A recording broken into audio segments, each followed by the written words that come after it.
Vamos lá. Continuar com o que restou do movimento Nation, partindo para a R6 Pro e fechando com Moisés e Josué. Olha o que o John Frame vai dizer sobre o que aconteceu naqueles momentos. O movimento Nation nasceu da controvérsia sobre a teologia liberal. Não tenho dúvida de que Nation e seus colegas estavam certos em rejeitar essa teologia e lutar contra ela. Mas pode-se argumentar que uma vez que os messianistas se encontravam em uma igreja presbiteriana verdadeira, foram incapazes de moderar seus impulsos marciais, encontrando-se em uma igreja sem liberais, contra os quais lutar, eles se voltaram uns contra os outros. Isso aí é forte, né? Foi aquilo que eu falei. Ficaram em lugar tranquilo, não tem liberal mais aqui, vamos fazer o que então? O impulso marcial é tão forte, vamos agora brigar uns com os outros por coisas que faziam sentido sim, que eu não coloquei aqui, mas uma boa parte eram coisas que não eram centrais da fé. Próximo.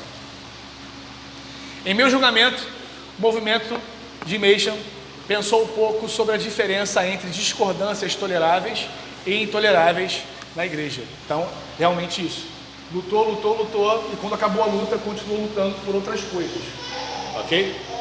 Então, em Nation, nós vemos essa pegada de ensino geral, ele sendo o professor, sendo o reitor de uma universidade, o ensino na igreja, sendo alguém que estava perto dos seus alunos e também dos outros professores que eram bem mais novos, e uma teologia encarnada, né? Apesar do Nation e dos seus sucessores serem pessoas mais combativas, o que fez o Nation lutar pela ortodoxia foi o amor que ele aprendeu de Cristo pela sua mãe.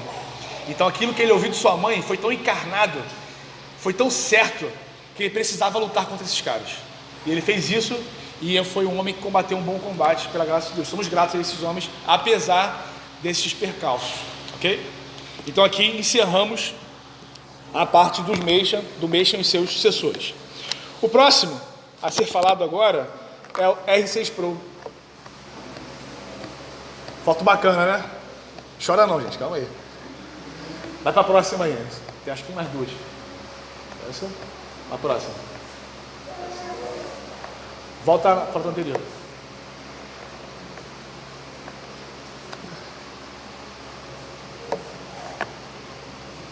Não tô...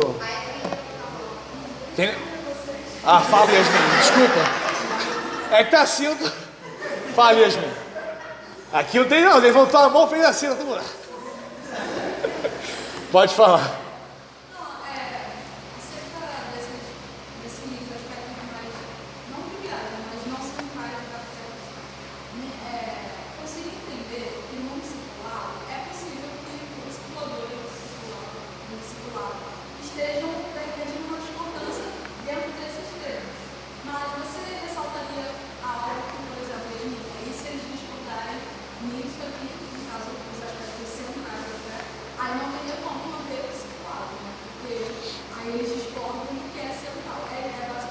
Isso. Isso.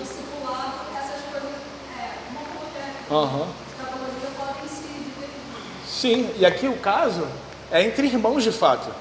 É professores. Imagina só esse contexto, está tendo guerra. O liberalismo está tomando assim, com muita força. Aí tem o seminário de Westminster, tem o seminário lá do Gordon Clark, do outro lado dos Estados Unidos. O que eu vou fazer? Eu vou me juntar com os caras para combater o mesmo mal. Então, ao invés de fazer isso, eu vou brigar com esses caras e vou brigar com o outro também. Pô. Então, assim, acaba minando muito o terreno do combate. A gente acaba brigando entre nós mesmos, sem parar. E na minha opinião, o evangélico brasileiro, ele tem muito disso. Ele tem muito de olhar para as pessoas da igreja mesmo e combater até sobre questões que não são principais. Então existe até essa guerra entre o próprio protestantismo no Brasil. Coisa que nós não vemos com muita efervescência entre os católicos. É muito difícil você ver um católico falando mal da igreja católica. Se alguém ouviu isso alguma vez, meu irmão, uma vez na vida inteira. Porque ele está ali para proteger a santidade da igreja. Ele não vai ser aquele que vai tacar pedra na igreja. E os evangélicos, me parece que têm esse espírito combativo. Eu vou combater, vou levantar o erro e vou machucar os meus. Então acha, Yasmin, que quando a doutrina ela não é central, pode haver diálogo sim, comunhão. Mas se ela é central, é igual eu, João. Eu te conheço como filho de Satã. Mas o cara falar que, não é, que Jesus Cristo não é o Filho de Deus, ou que ele não é Deus, isso aqui não tem conversa. Depois de ser exortado, ele não quer mais abrir mão daquilo, não tem convivência, não tem como prosseguir. O R6 Pro, ele nasce nesse ambiente onde o liberalismo está assim alastrado. Família cristã.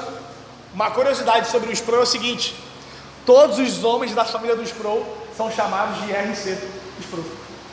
Todos os homens são RC Sproul, tá? Ele, por exemplo, é o Robert Charles Sproul. O seu pai era o Robert Cecil Sproul. O seu tataravô era o Robert Campbell Sproul. O seu filho é o Robert Charles Sproul Jr. Isso é característico da família Sproul. Tanto é que em Pittsburgh eles são conhecidos por causa disso também. Apesar dos pais serem funcionários de uma grande empresa, eles são conhecidos como a família dos Sproul. E o Sproul, que foi uma curiosidade assim que me arrasou quando estava lendo, ele tem uma raiz presbiteriana muito forte. Muito forte. O que seria isso? Não é que ele era um presbiteriano nato ali. Quando John Knox ele volta para a Escócia depois da perseguição e ele decide fazer com que a Escócia se tornasse a Genebra de Calvino, John Knox funda a igreja e o primeiro ministro ordenado de John Knox era o Robert Campbell Sproul. Era o R.C. Sproul, o primeiro ministro da presbiteriana. Aí vai trazer, né, o Stephen Nichols na biografia, que era uma coisa que eles se orgulhavam. Eles diziam assim na lareira, né? Vamos falar do nosso tataravô, que foi ordenado. Então tinha esse orgulho dentro deles. Porém, criado dentro de uma igreja liberal. Seu pai parecia que era um cristão, mas ao mesmo tempo não tinha engajamento em casa com o ensino das escrituras, nem, a família não se engajava nisso, apesar de estar na igreja. Tanto é que quando o pai está na morte, o pai dá para ele e diz: filho, combati o bom combate. Aí a última palavra do Sproul, o pai dele é: para com isso, pai, levanta, vamos lá, vamos para o médico. E é uma coisa que ele sempre remoeu. A última palavra para o meu pai, no momento de guerra, foi desencorajá-lo de encontrar o seu Senhor, porque não tinha esse tipo de criação, não conhecia nada de Bíblia. Então o Sproul vai para a faculdade. Lá ele se converte, ele é convertido no texto de Eclesiastes 11:3, se não me engano.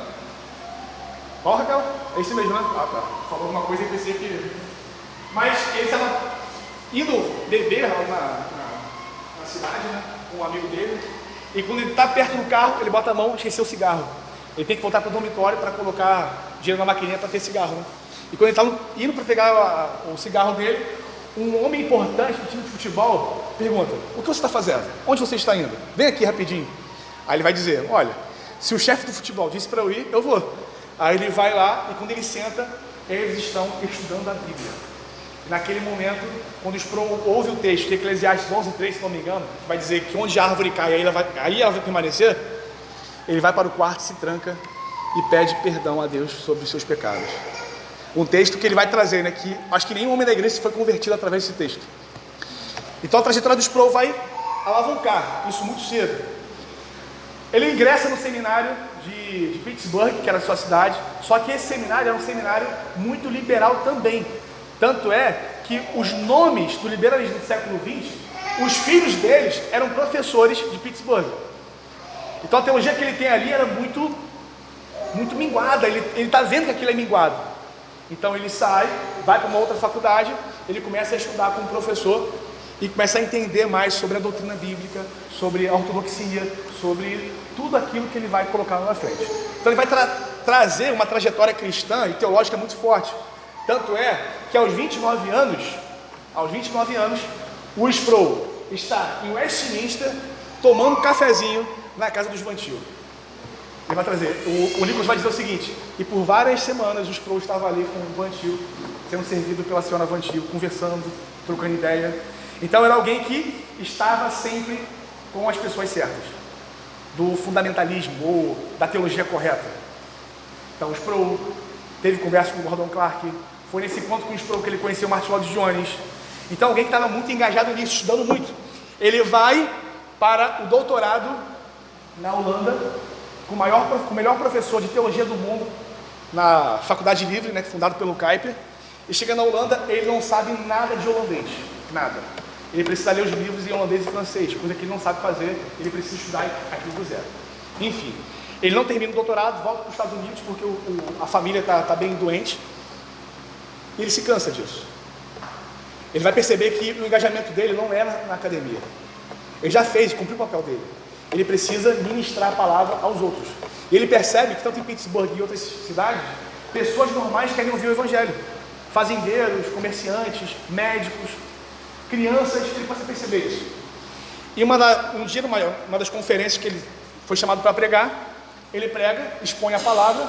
Quando ele acaba de expor a palavra, vem uma senhora que era mega empresária, milionária, e fala para os Sproul: se você pudesse ter alguma coisa, o que você teria? Olha que pergunta, gente. Aí ele vai dizer: eu teria um lugar para poder ensinar. E ela então compra uma propriedade no Vale do Ligonier, onde o Sproul ele vai passar toda a sua vida ensinando. Então, o Sproul, diante disso, ele não sabe o que fazer. Ele tem 29 anos, gente. Ele tem 29 anos. Já é casado, já há uns 5 anos. Ele se encontra com o Francis Schaeffer e pergunta: Schaeffer, o que você faz que eu posso fazer aqui? Então, olha como o homem é conectado, gente, com os homens certos. E o Schaeffer começa a dizer para ele: olha só, aqui no Labri, nós não temos privacidade. Nós comemos com os alunos, almoçamos com os alunos, tomamos café com os alunos. Quando fazemos esporte, os alunos estão ali, eles são chatos, eles estão aqui. E o motivo é esse, é compartilhar o evangelho no dia a dia. Então, ele ouve o conselho do Francis Schaeffer e aplica no Ligonier uma perspectiva diferente. Ele quer ensinar a teologia do zero. Então, pessoas investem no Ligonier, dando estrutura, ele começa então a ensinar as pessoas. Tanto é que o Ligonier, onde ele dava aula, tinha a segunda-feira como se fosse uma segunda-feira sem lei que a gente vê por aí, a segunda sem lei do jovem. Só que lá era a segunda-feira que não tinha restrição para pergunta. E ó, vinha a gente catado de todo lugar para sentar, como nesse exemplo aqui, e ouvir o doutor Sproul dizer. Aí poder perguntar e ele responder, perguntar e ele responder, perguntar e ele responder. Então, o homem que sempre se envolveu com todas as classes da teologia. Estudou, fez o seu mestrado, chegou no doutorado, só que ele não parou aqui. E se parasse aqui não teria problema não. Só que o impulso dele é: eu preciso pegar o que eu aprendi e ensinar a todas as pessoas. Então, como eu falei, no Ligonier eles recebiam crianças, adolescentes. Durante um certo tempo, eles entraram em acordo com Washington, e durante 2 semanas, alguns prisioneiros iam para o Ligonier para sentar e aprender. O texto vai dizer que ele nunca colocou um segurança no Ligonier, a confiança que ele tinha naquele aspecto. Então, os prisioneiros durante 2 semanas viviam no Ligonier, aprendendo. Isso acontecia acho que 2 vezes ou 1 vez ao ano. Então, alguém realmente engajado para poder ensinar a todo mundo. Tanto é que no Sproul você tem livros de teologia pesado, livro de teologia médio e livros para crianças. Ele está preocupado com todo mundo. Ele quer que todo mundo entenda aquilo que ele entendeu. E a paixão do Sproul é: quando ele entende a santidade de Deus, ele tem encontro com essa doutrina, a vida dele muda. Porque a partir disso ele começa a explicar, ele começa a pregar, tendo os olhos apaixonados pela santidade de Deus. Então você pode ver alguns vídeos do Sproul, ele ensinando o Ligonier com o quadrinho dele. Ele está ali, ele fala um pouco lento, do nada ele dá uma vibração, escreve no quadro, as pessoas estão ali, ó, prestando atenção.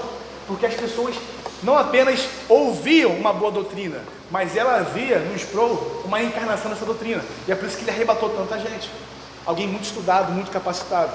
Teve um dia que ele foi pregar o Salmo 51 numa igreja. Pregou, acabou, veio uma senhora e falou: Sproul, esquece. Quanto tempo tu preparou isso aí, cara? Ela foi uma bomba. Aí ele parou assim: quanto tempo?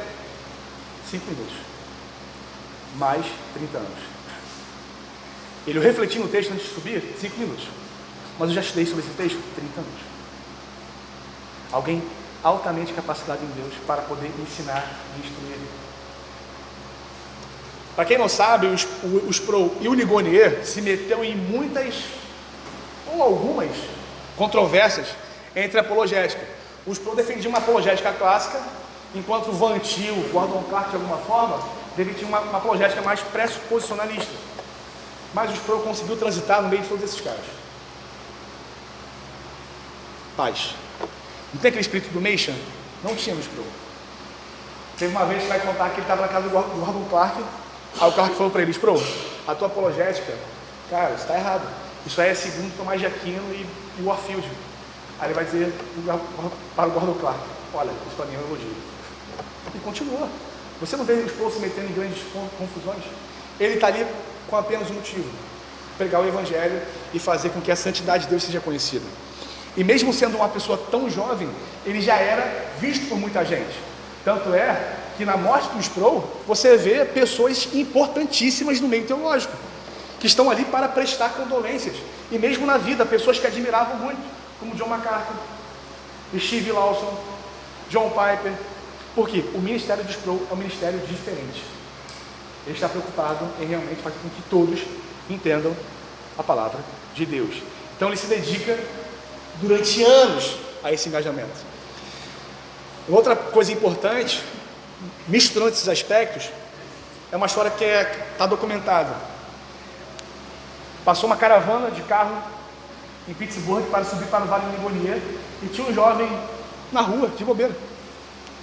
E o pessoal falou: cara, vamos para lá, hoje é o dia do Sproul. O jovem: não, cara, vamos lá, vai ser maneiro. O jovem foi para o carro, chegou no Vale do Ligonier, ficou lá durante uma semana aprendendo. Depois de 30 anos, o jovem escreve para o Ligonier dizendo: olha, sou casado hoje, sou engenheiro, e as palavras do Sproul mudaram toda a minha vida, porque eu agora vivo a partir daquilo que ele ensinou. Então você vê uma teologia que é encarnada e acaba influenciando muita gente.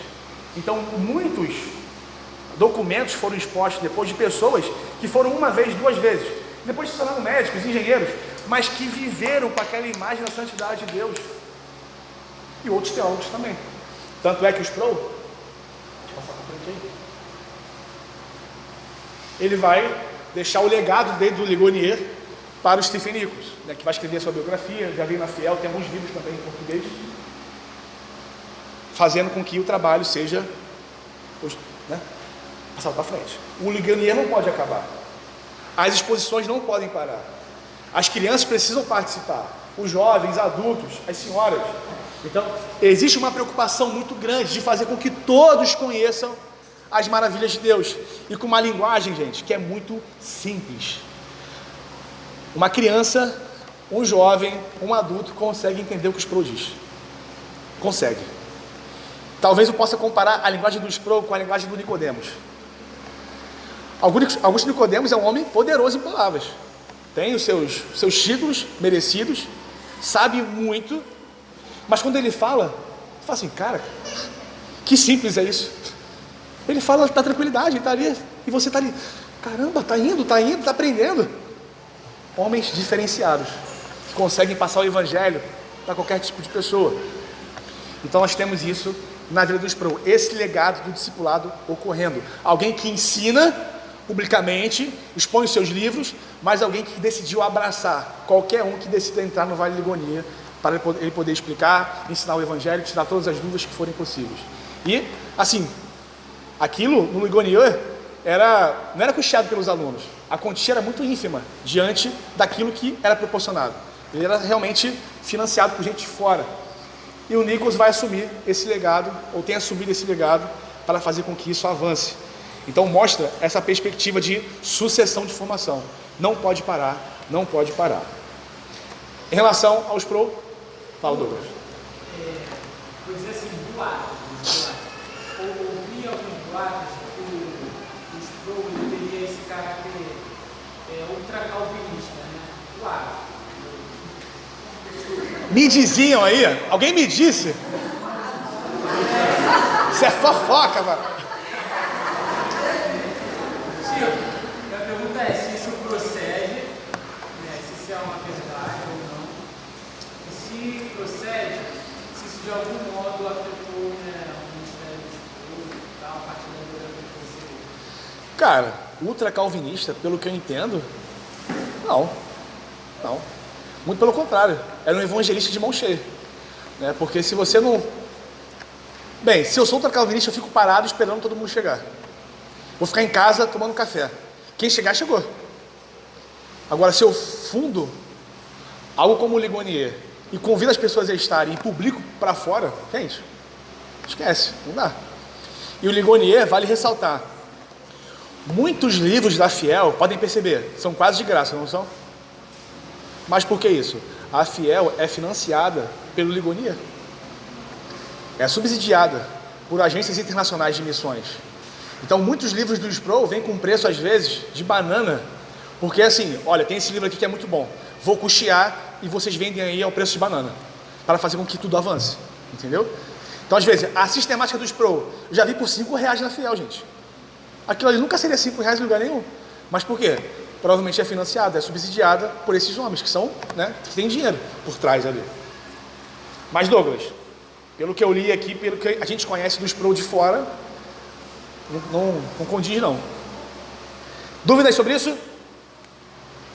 Terminando então, vamos para Moisés e Josué. Aqui seria basicamente um tipo de contra-exemplo, por mais que nos falte muitas informações.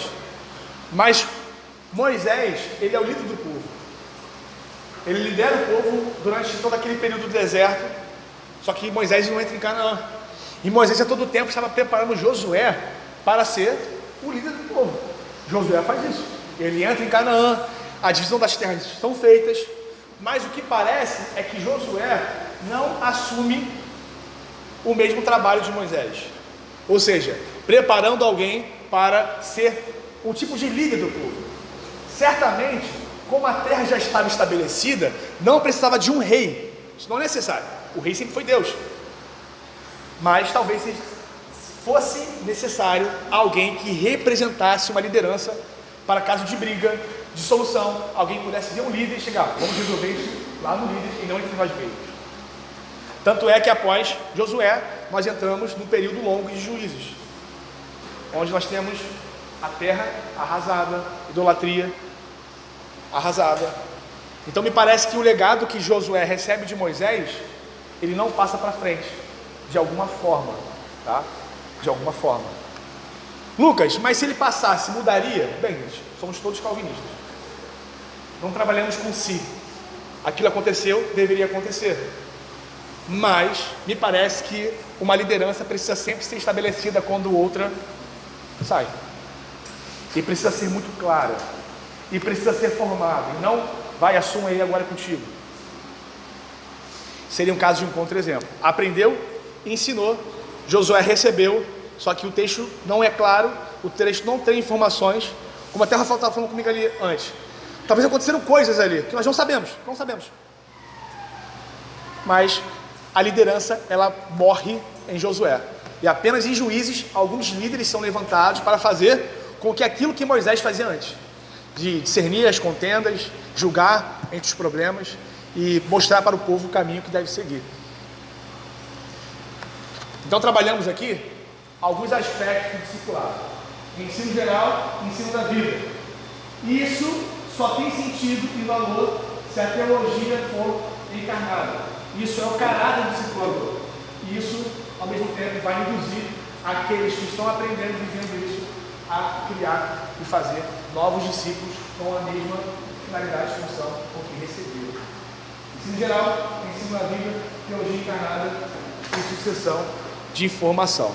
Então essa foi a minha proposta. Espero sinceramente em Deus que tenha edificado vocês em algum ponto e perceber que aquilo que nós nos propomos a fazer aqui não começou do nada, e nem muito menos com o Markdev, apesar de ser muito importante. Começou há muito tempo, gente, e temos homens que lutaram para que isso acontecesse. Então é muito bom de perceber que é uma grande história de homens que fizeram essa sucessão. Bem? Fala, Yasmin.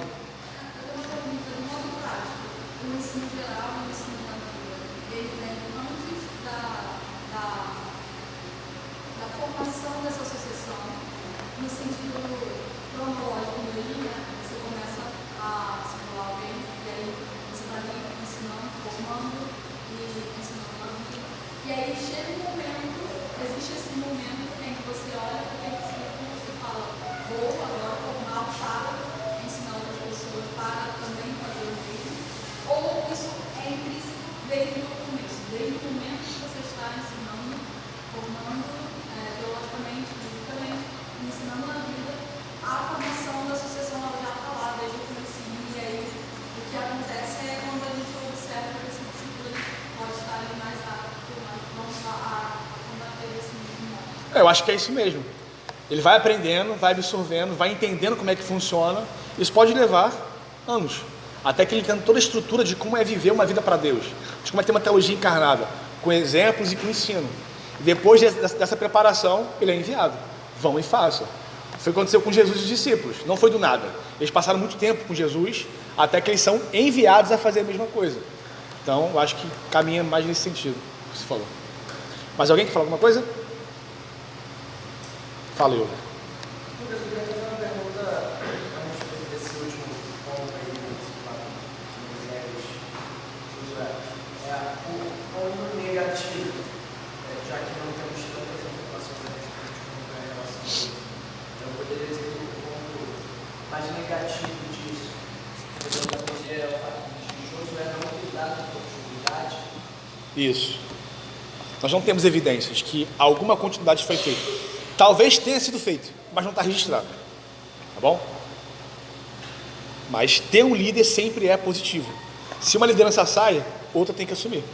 O povo não pode ficar sem uma liderança. Ninguém pode ficar sem liderança. Alguém tem que estar ali cuidando do povo nos termos que Moisés fazia esse tipo de serviço. Só agradecer mesmo pelo ensino, acho que é muito bom ter recebido, entender o caráter do discipulado dentro dessa dinâmica, acho que ficou bem simples, ficou mais didático, pelo menos me alcançou bastante e foi muito bom. Amém. Amém. Vamos orar então?